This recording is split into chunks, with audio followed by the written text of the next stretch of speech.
Alright, welcome back everyone to 9 hours, 9 persons, 9 doors. Gonna go through door 5, just let me make sure. Okay. So in order to get the true ending, we have to get the safe ending, and to do that, we need to go through door 5.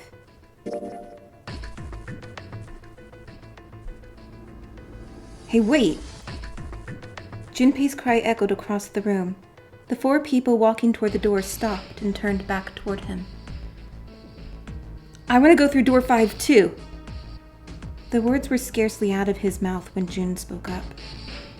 What? What are you saying, Junpei? If you're going through that door, then I'm going with you. He turned around to look at her. No, you can't. I can't take you with me. Why? Well, you know what's in there, don't you? Are you sure you want to see that?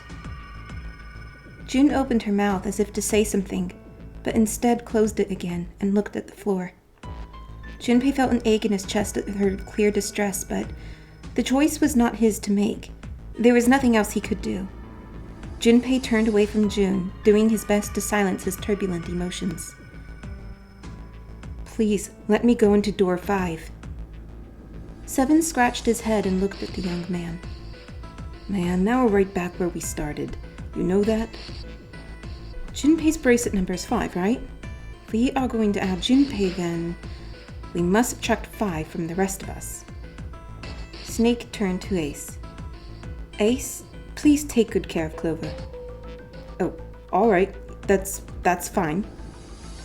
1 plus 4 equals 5. Don't go away! You need to listen to me, Clover. Go to door 4 with the others. No! Don't be so selfish. Snake's tone was harsh. Tears welled up in Clover's eyes. She bit her lip and did her best to fight them off. Snake's expression softened, and he put his arms around Clover. He held her close and whispered into her ear. You'll be fine, just relax. It looked as though he whispered 2 or 3 more words, but whatever they were, Junpei didn't hear them. He couldn't help but wonder what the other man had said. Snake pulled back from his sister, his eyes kind and inquiring. Okay, I understand. Her voice was barely audible from where Junpei stood. Before long, new teams were assembled. Those going to door 5, 7, Snake, and Junpei. 7 plus 2 plus 5 is 14. 1 plus 4 is 5. Those going to door 4, Lotus, Santa, Jun, Ace, and Clover. 8 plus 3 plus 6 plus 1 plus 4 equals 22. 2 plus 2 equals 4. 7, Snake, and Junpei scanned their numbered bracelets in quick succession. The screen of the red showed 3 asterisks. All right then, let's go. Junpei glanced around one last time, his hand resting on the lever of the red.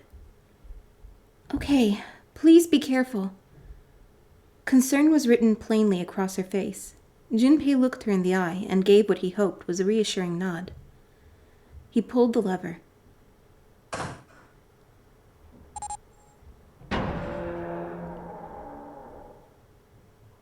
With the sharp clack of a lock releasing, the door swung open. Ahead of them, in the small hallway, were the pitiful remains of the 9th man. For a moment, Junpei froze. Try as he might, his eyes would not leave the corpse, and his feet would not leave the floor. 7, too, seemed paralyzed. Snake, on the other hand, seemed unconcerned. He walked calmly down the bloody hallway, and only stopped when he realized his companions were not following. Do you intend to kill me? I assume you haven't forgotten the door only remains open for 9 seconds, have you? He hadn't even bothered to turn around. His head was, at most, slightly cocked toward one shoulder. Junpei and 7 looked at one another, nodded, and threw themselves through the door. As they did, a cold tone sounded from the left wrists of all 3 men.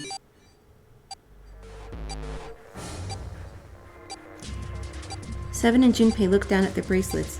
On both of them, and on Snake's, a red skull had flickered to life. The detonator had begun its countdown. They had scarcely processed this information when... With a metallic slam, the numbered door behind them swung shut. Unless they could find the device that would deactivate the detonators on their wrists, they would not be leaving the hallway. "Hey, where's the dead?" The fear and urgency in Seven's face reflected what all three of them felt. Junpei spun around, searching desperately for the dead. He found it easily enough. It was on the wall, next to the closed door labeled 5. "Found it, right here!" As he yelled, he stuck the scanner with his hand. The other two scrambled to follow suit. As soon as they finished, Snake threw the lever down.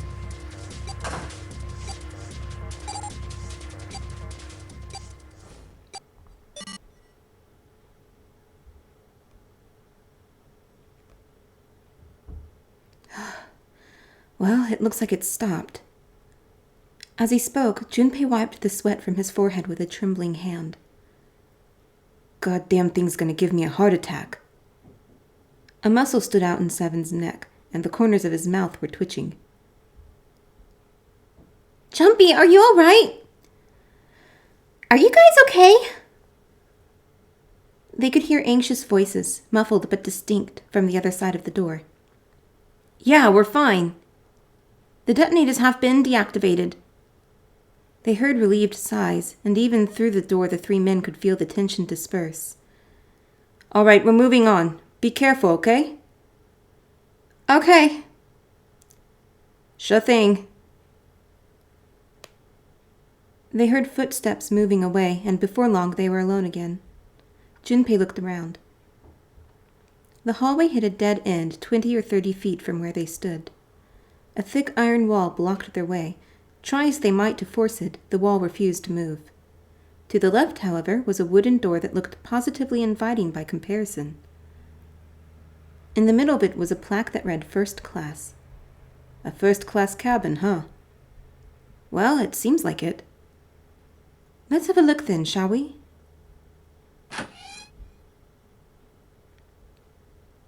Without hesitation, Snake opened the door and stepped inside. Seven followed closely behind him. Junpei moved to follow them as well, but he stopped just short of the threshold and looked back, not knowing why. Lying in the small hallway was a man's body, or at least what was left of it. He tried hard to avoid looking at the grisly scene, but it just wouldn't leave his mind. What had once been a man's internal organs now looked like so much vomit, as though someone had chewed up and spit out the better part of his torso. It was hideous, but worse still, it was cruel. It was hard to believe the thing on the floor had once been human. The black pool of thick blood, the lumps of glistening flesh spread across the floor, the awkward twisted tangle of shredded intestines, the head wrenched to some grotesque unnatural position. The man's glasses lay next to his head. The lenses were cracked and the frame bent and distorted. And next to the glasses lay a bracelet, the number 9 still displayed on its face. Lastly, let us discuss how to remove the bracelets. There are only 2 ways to do so. 1, you escape from this ship. 2, your heart rate reaches 0. In other words, once the bracelet is taken outside the confines of the ship, or detects that its wearer's heartbeat has fallen to 0, it will shut down automatically. Suddenly, Junpei felt his stomach convulse, and a knot of muscle gripped his throat. He clapped his hands over his mouth and ran to the first-class cabin.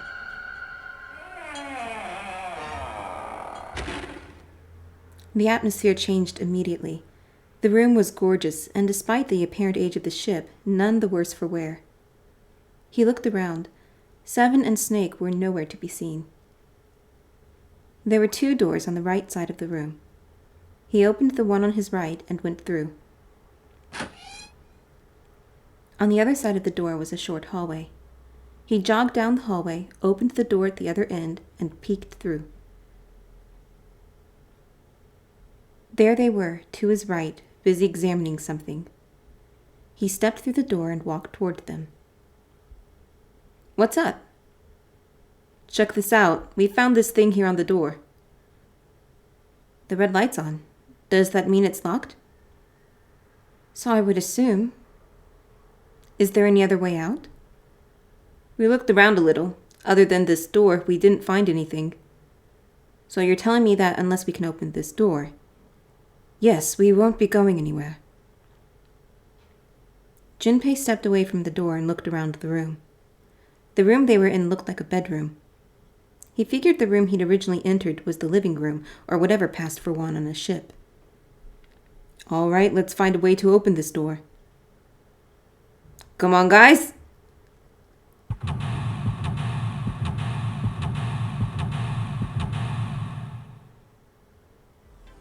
They had been searching the room for some time when Snake, usually so calm and collected, suddenly began to move.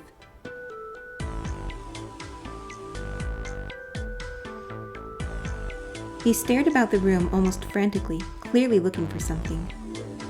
No, Junpei thought, not staring. After all, he's blind.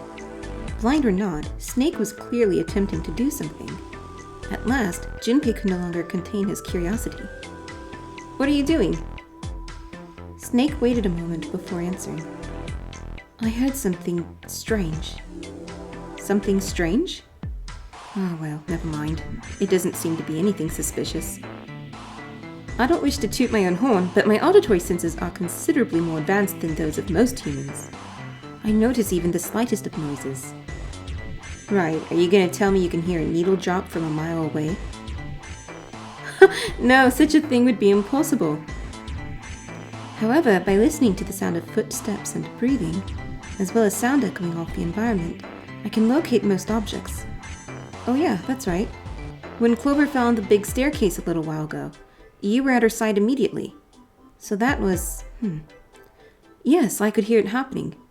In fact, I can quite fast, certainly as fast as you. Oh, I can run quite fast, certainly as fast as you. Okay. And should someone attempt to start a fight with me, I am quite confident that I could defeat them. Junpei was somewhat taken aback by this revelation. He stared at Snake, skeptical. You don't believe me, do you? Care to give me a try? I can even hear your disdain for me. I must warn you, you'll no doubt regret it. Well, I suppose that's enough playing around. Let's resume our search, shall we? With a small, self-satisfied smile, Snake turned and walked away from Junpei. I guess there was a moment in the original game where they had a little puzzle or something, I don't know. After that, they went back to searching. But as they moved to the living room, Seven began to act strangely. He swayed dangerously, then put a hand against the wall to steady himself.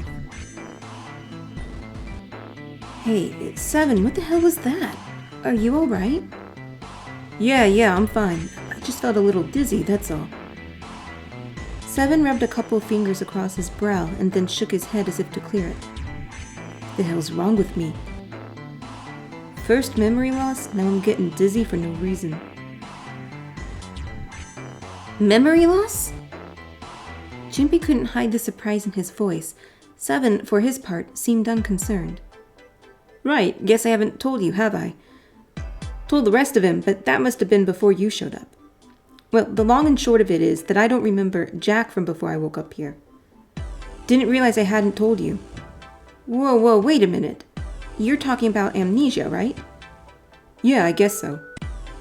Well, why are you an amnesiac? What happened to you? If I knew that, I wouldn't really be one, would I? Oh, yeah, I guess that's true. Junpei paused for a moment and stared at Seven. Are you telling the truth? Huh? Well, you look pretty calm for somebody who doesn't remember anything. If you've really got amnesia, shouldn't you be, upset? Or confused? Or something? Well, sure, I mean, I was pretty confused when I woke up down on D-Deck. But that was a while ago. I've had some time to get used to it. After a while, I figured it wasn't worth the trouble of worrying about it. After all, why worry about something I can't change? Well, people usually don't stay amnesiacs forever. I figure it'll work itself out eventually. That's it? That's it. Alright, that's enough talking for now. Let's get back to work. Seven gave Junpei a look the younger man wasn't sure how to interpret, and turned to walk away. Somehow, though, Junpei didn't find his reassurances very reassuring. The room was filled with puzzles. Junpei and the others solved them one by one, eventually unlocking the exit.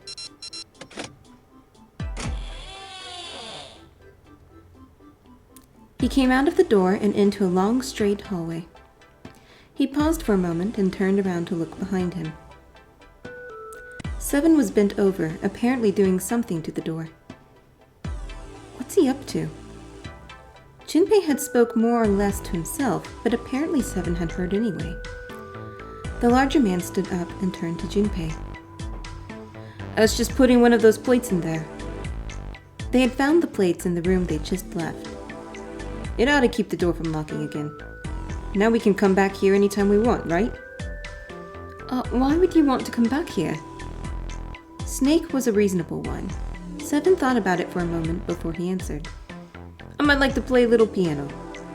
Piano? Come on, let's get moving. We aren't out of this yet.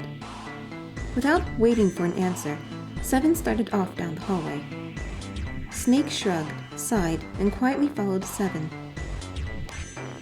Junpei had his doubts, but for the time being he chose to swallow them and followed.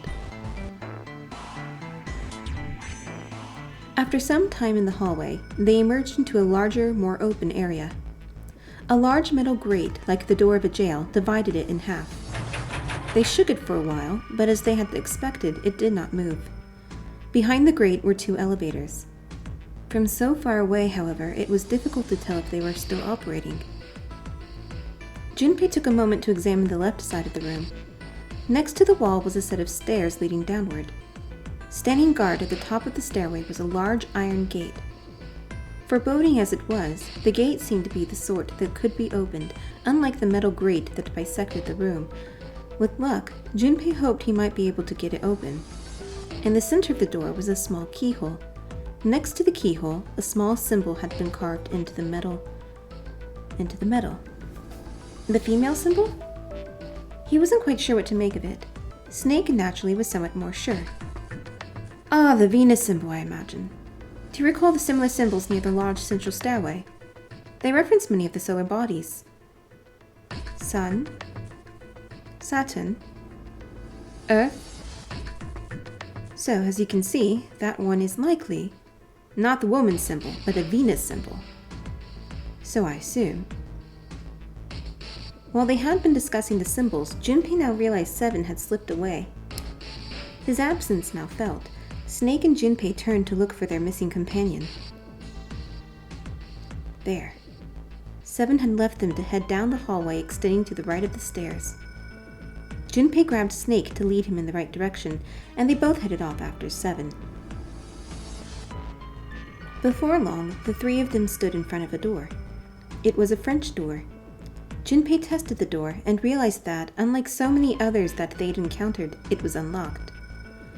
Almost as though he was afraid it would suddenly lock itself, Junpei threw the door open. He stepped inside.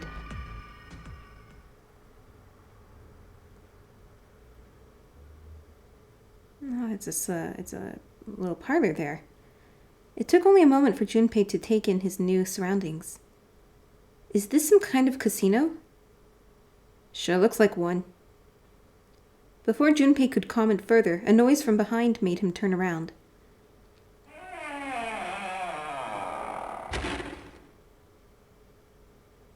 Snake was shaking the door they'd just come through.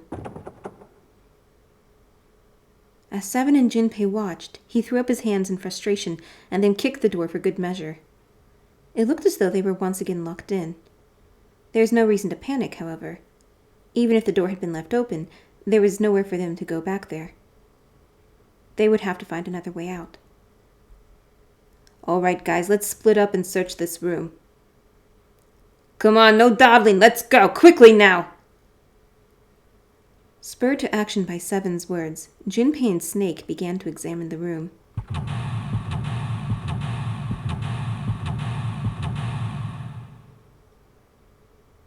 Snake proved to have an extremely sharp mind, and his advice was invaluable in their search.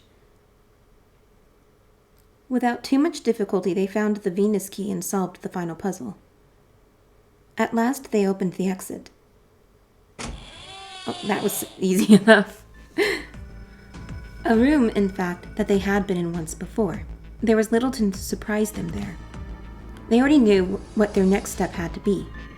The iron gate still stood in place, locked tight, blocking the stairway. In the center of the gate was the keyhole, engraved with the Venus symbol. Inside Junpei's pocket was the key that matched that lock.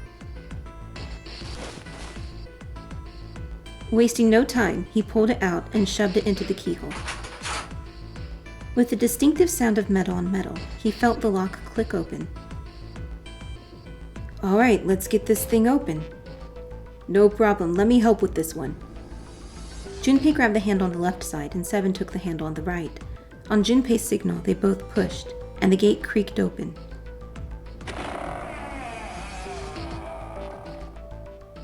It sounds as though you have opened it. We should be able to reach C-deck now, I imagine. Snake, are you going to be alright?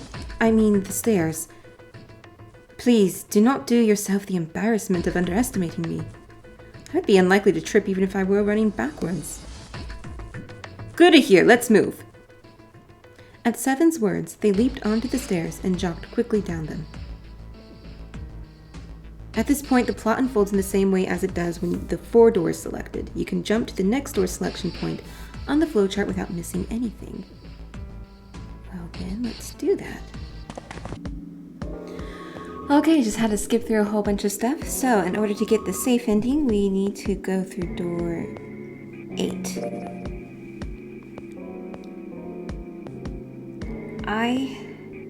I think I'm gonna go with door 8. Okay, 8 it is. Yeah. Alright then, that means June's gotta go through 7. What? Why? What? Santa grimaced and muttered angrily to himself, but finally began to explain. If the 6 of us are gonna keep going without leaving anyone behind, there are only 3 ways we can do it. Plan A, go through 7 with 3, 5, 8, and go through 8 with 4, 6, 7. Plan B, go through 7 with 4, 5, 7, and go through 8 with 3, 6, 8. Plan C, go through 7 with 3, 6, 7, and go through 8 with 4, 5, 8. And that's it. Those are our only options. In other words, 3 and 4 and 7 and 8 can never go through the same doors. You get it now? As Santa finished, June looked over at Junpei, tears welling up at the corners of her eyes. Oh no. You're saying we aren't going to see each other again for a long time. Junpei felt just as June did. He wanted to be at her side through whatever trials they were preparing to face. But he knew if they were to survive, he had to swallow his feelings. In order for the 6 of them to move forward, he and June had to be separated. He looked at June. He was scared to lose her, but he swallowed, steeled his resolve, and did his best to smile. Hey, come on. You're making it sound like we're never gonna see each other again. We gotta split up, but only for a while. This is just like when we went into the 4 and 5 doors, remember? We got split up then too, but we all met back up. I'll bet 7 and 8 are just like that. You mean they're connected somehow? Yeah, probably. Probably? She didn't sound very hopeful. It was 7 that interjected. I'm sure they're gonna connect somewhere. Why? What makes you think so? If they don't connect, neither team can get through door 9. In other words, the game would end right here. Zero's been on top of his shit so far. I don't think he'd blow it now. I'm damn sure that son of a bitch wants to have his fun as long as possible. He's not gonna end this game until we get through the 9 door. June said nothing. The tears were gone, but her eyes were still sad as they looked at Junpei. He met them, and with what reassurance he could manage, laid his hand gently on her shoulder. Everything's gonna be fine. We're gonna see each other again, I promise. June bit her lip and gave him an almost imperceptible nod. Yes. Promise? Santa's voice shattered the moment. You guys are done, right? Anyway, that's pretty much it. Clova and I will both go into separate groups. I figure I'll take 7 and Clova can take 8. Any problems with that, Clova? Clover looked away and was silent for a moment. Whatever. It was more of a dismissal than an agreement, and Santa didn't seem to care. All right, we're ready to go then. Let's move. At Santa's command, the group split and headed for their respective doors. Santa, Seven, and June walked toward door 7, while Clover, Lotus, and Junpei headed for door 8. For a long moment, they stood in front of the door. Then Lotus laid her hand against her chest and turned to Junpei and Clover. Are you ready? Yeah. Yes. Then shall we go?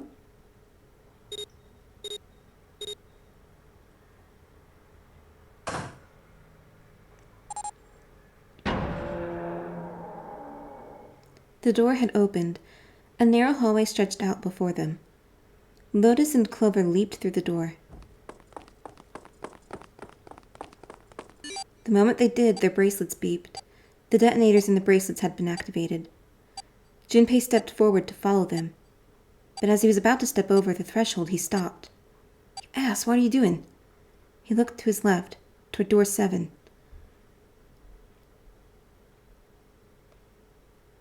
June stood there, a mirror image of Junpei. She turned and looked toward him. Their eyes met. They nodded. Then someone took hold of Junpei's arms and hauled him bodily through the door. He heard the sound of the numbered door slam shut behind him. His bracelet gave a cold electronic beep. 81 seconds left. Hurry! Lotus snapped at him and ran to the dead. Junpei and Clover followed her as fast as they could.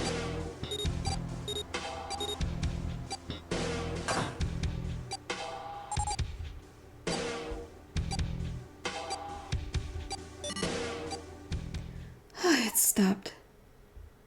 With a shaking hand, she wiped a few beads of sweat from her forehead. Clover, however, was calm, aloof perhaps. Pointless. She muttered to herself, without emotion, and began to walk down the hallway, leaving behind a confused Junpei and Lotus. Lotus watched the girls receding back with a mix of frustration and curiosity. What an unpleasant girl. I bet she's not very popular with the boys.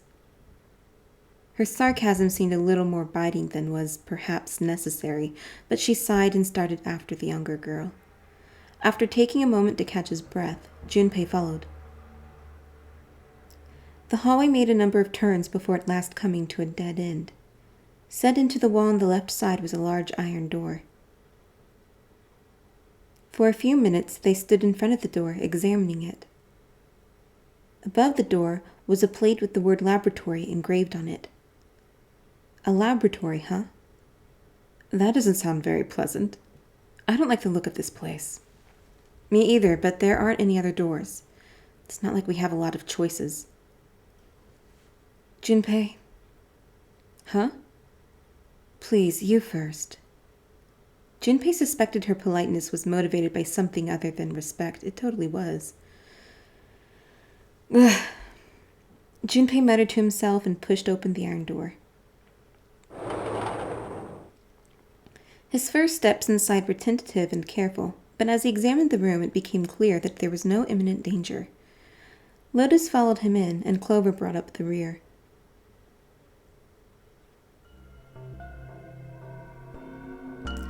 The room they found themselves in was divided into 2 separate areas by a curved wall. A thick glass window built into that wall made it possible to see into the other side of the division. Junpei walked to the window and looked through. What the hell? He wasn't sure what else to say. In the center of a room shaped like a quarter circle, a mannequin lay on what looked like a medical exam table. That looks so creepy. Junpei jumped a little. He hadn't noticed Lotus come up next to him. You don't think that thing is going to suddenly sit up or something, do you? Well, I don't know. I mean, look at all those cables sticking out of it. If we press the wrong button, I don't know. Stop it, just thinking about it is terrifying. She was gripping her arms, the knuckles on her hands white. It was then that Junpei noticed Clover. She was still standing near the entrance of the room. Her face had the appearance of calm, but it was drawn and somehow sad. There was something almost pitiful about her. Junpei walked over to her and, as kindly as he could, spoke. "Are you okay?" Clover looked away. "What are you talking about?" "What? I'm just worried about you. You've been real quiet." "What, I can't be quiet if I want to?" "Well, I mean, of course you can. Okay then, if I can't be quiet if I want, just leave me alone, okay?" "Come on, you know I can't do that. We gotta work together." Clover bit her lip and was silent for a moment, then suddenly, "Junpei, you just don't get it!" Her cry took Junpei by surprise, and he stumbled backward a few steps, alarmed. "My brother's not the kind of person who'd just leave me behind! Something happened to him. Something bad." Junpei had nothing to say. Lotus, jolted from her mannequin nightmares by Clover's voice, turned toward them. "What happened?" Clover's eyes slid to Lotus, then back to Junpei. "Look, just don't bother me, okay? Leave me alone." Finished, she turned around. Before Junpei or Lotus could say anything, Clover had begun to walk quickly away. "Hey, wait, Clover! Hold on!" He might as well have been talking to a wall for all the notice she took of his cries.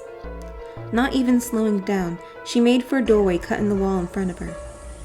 Without even slowing down, she passed through the doorway.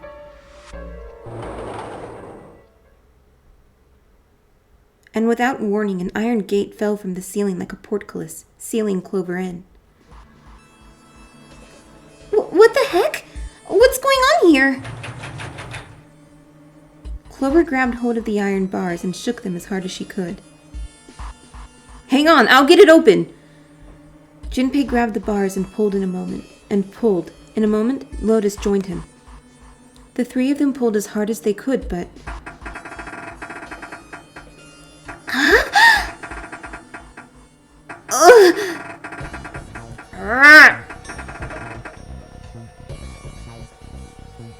Damn it, it's not moving. Wait, are you just gonna give up just like that? No, I'm not giving up. This has got to be another one of Zero's puzzles. If it is, then there's got to be a way to open it. Junpei nodded. Just what I was thinking. Now all we gotta do is find it. Lotus and I can look around out here. Clover, you're gonna have to see if you can find anything in there. Oh, yes, I'm on it.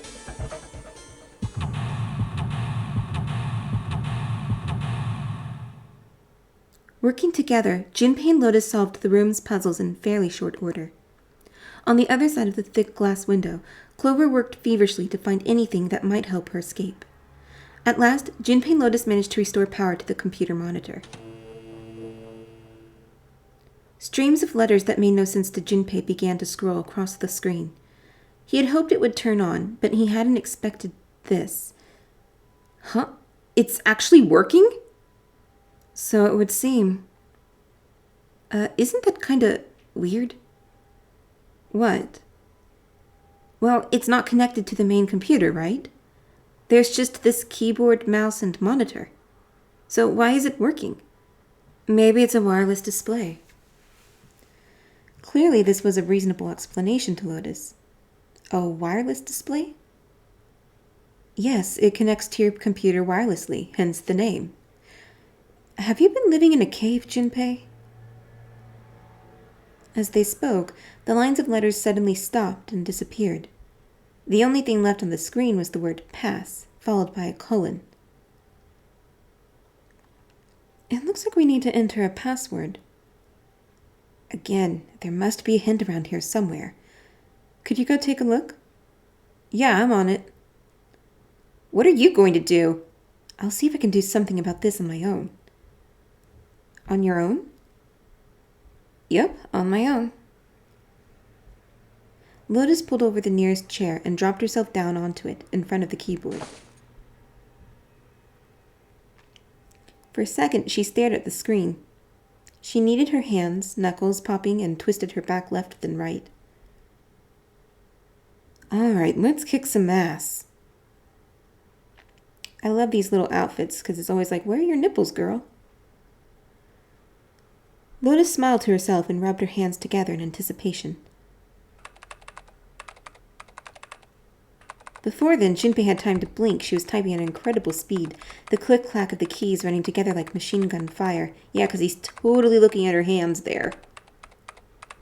Like, really pay attention. You can draw a line to see where he's looking. What? Junpei was, for once, at a loss for words. Didn't expect that, did you? Of course I didn't. What kind of job do you have? What are you? I'm unemployed at the moment. I used to work for a cybersecurity firm, but I quit. Why? Lotus blinked. Huh? Oh, it was just something. She stopped typing for a moment and her face fell. This was not an avenue of questioning to be pursued, Junpei realized, and quickly shut his mouth. Lotus's fingers began to move again, and in a few seconds she was back up to speed. As she typed, more letters and symbols that meant nothing to Junpei began to pour across the screen. What are you doing now? I'm going to try and brute force it. Brute what? A brute force attack is... Well, the short version is that I just attack the thing head on. The long version... Without looking up or slowing down, she began to explain. A brute force attack is one of the simplest ways to break a cipher, she told him. It checks every possible combination until it finds the right one. For a complex cipher, it can take a very long time.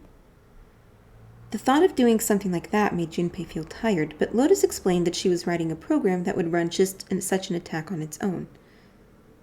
It's not the most elegant solution, certainly. But given the circumstances, there isn't much else I can do. Even as she talked, her fingers never slowed or missed a key.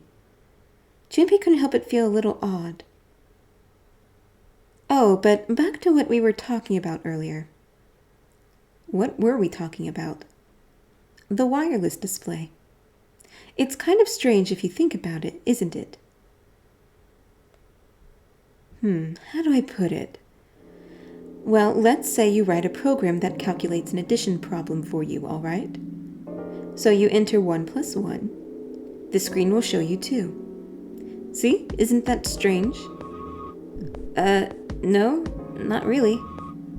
Oh, come on now. Of course a caveman like you would think it was strange. You said so just a minute ago. You're just not getting it, are you? Who calculated 1 plus 1? The main computer, right? You said it's connected to the monitor wirelessly. Yeah, but someone who grew up in a cave wouldn't know that, right?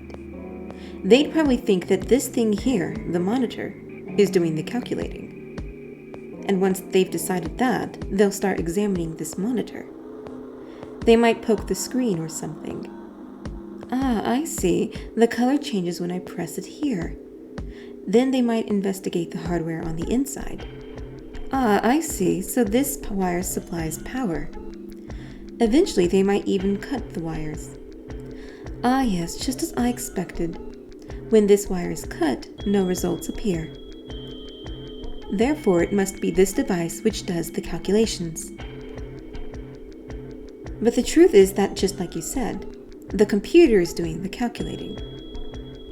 But these cave people wouldn't know that, because they have no idea that the monitor and the computer are connected wirelessly. Lotus continued to type. Junpei scratched his head. So, what are you trying to say? Nothing, really. It's just, I thought maybe, what if the relationship between human beings and our brains is like that? Huh? Well, let's say you stick a bunch of electrodes into parts of the brain. A scientist examining the signals they send out might say, interesting, so stimulating this part of that this part of the brain causes this person to see colors. That must mean this neuron cluster controls that function. Okay, let's see what happens when I cut out this part. Just what I thought. Cutting off this part causes that function to cease. Therefore, human thought processes must occur in the human brain. You get it? It's just like this monitor. Maybe the brain is just like an output device, like this monitor. Maybe our thought processes actually occur somewhere else, in a main body. We just don't know it. We never even think about it. Just like those cave people wouldn't know about wireless communications. We can't imagine that there's some unknown medium that transfers information into our brains, where we experience that information as thoughts. Junpei didn't say anything. Not so much because he had no retort. No, her argument was just seemed silly, and he was a little surprised to be hearing something like it from someone like her. The brain is just an output device. Human thought actually occurs somewhere else. Did Lotus really think that, he wondered? It was just a little creepy, Junpei thought. It sounded altogether too much like a bizarre cultish religion. Maybe that's the cause of Seven's amnesia. Oblivious to Junpei's increasing discomfort, Lotus continued. If memory is actually stored somewhere else, in some sort of main body somewhere, maybe he hasn't forgotten anything at all. He's just having a difficult time accessing his memories, because the monitor, his brain, has been damaged. I suppose that would explain aphasias and blindsight too. Perhaps they actually can't speak or see. The monitor just isn't functioning properly. I guess people with prosopagnosia could be suffering from the same thing. Wait a minute. What? What, you've never heard of prosopagnosia? I have no idea if I'm pronouncing that right. I've never heard of it before. Junpei just shrugged and shook his head. Nope. What is it? Well, put simply, it means a condition where the mind can't distinguish between human faces. Oh, okay. In other words, my face would look the same as Clover's or even yours. So they can't remember faces, which is how most people recognize each other. That means that people with prosopagnosia have trouble recognizing even people they're close to. Usually they can make do by associating people with other things. Their voices, their clothes, their hair. Does that mean other people's faces look like blanks? No, I don't think so. You've seen monkeys like in a zoo, right? To you and me, all the monkey faces look the same. Even though they've obviously got faces, it's almost impossible for a human to distinguish between them. The zoo staff that works with them would learn to identify different monkeys eventually, but you or I couldn't, unless one had a scar or something else to set it apart. That's how people would be to someone with prosopagnosia. Prosopagnosia, huh? Didn't even know that kind of thing existed. Junpei did his best to act as though the entire lecture hadn't gone entirely over his head. And, what were we talking about? The idea that your brain is just an output device, like a monitor. Are you serious about that stuff? Not really. I was just kidding for about half of it. What about the other half? Well, I guess I was just adulting. Ugh, it's awful. That's a terrible pun. You should be ashamed. Lotus's smile had something rather masochistic to it. It's nothing more than a story I made up out of boredom. Don't take it seriously. It was the first thing that came to mind, and I just talked about it to kill time. But it looks like I don't need to talk anymore. Why? I don't have to kill time any longer. As she spoke, Lotus raised her right arm high and brought it down on the enter key. The program took only seconds to analyze the system. Chunks of text flickered on and off in quick succession, and then a line of numbers appeared, blinked, and disappeared. That was easy. The screen went dark, and they heard a metallic click from a nearby locker.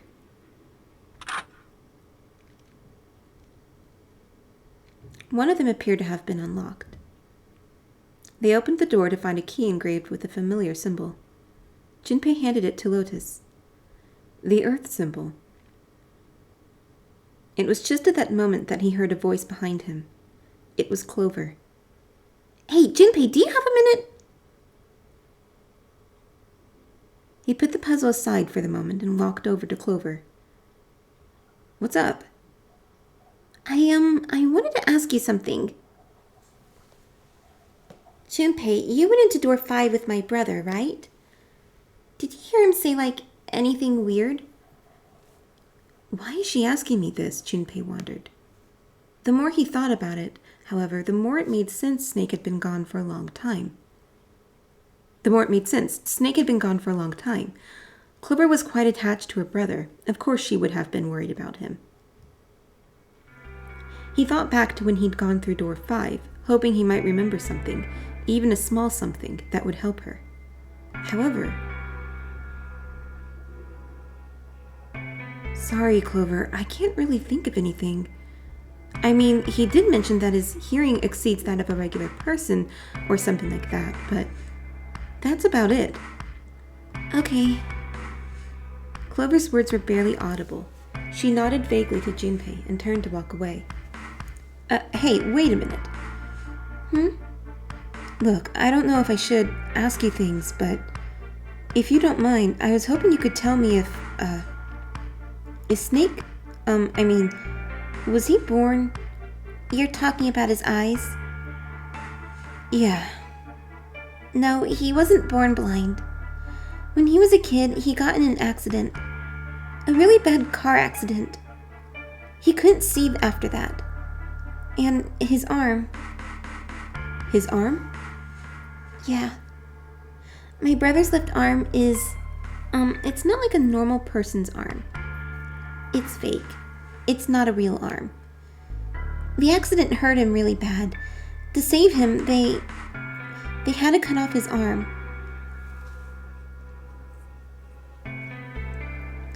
Is that all you wanted to ask me? Talking about her brother had clearly taken a great deal out of Clover. Junpei nodded. Look, I'm sorry for making you talk about all that painful stuff. Clover only shook her head and walked off down the stairs.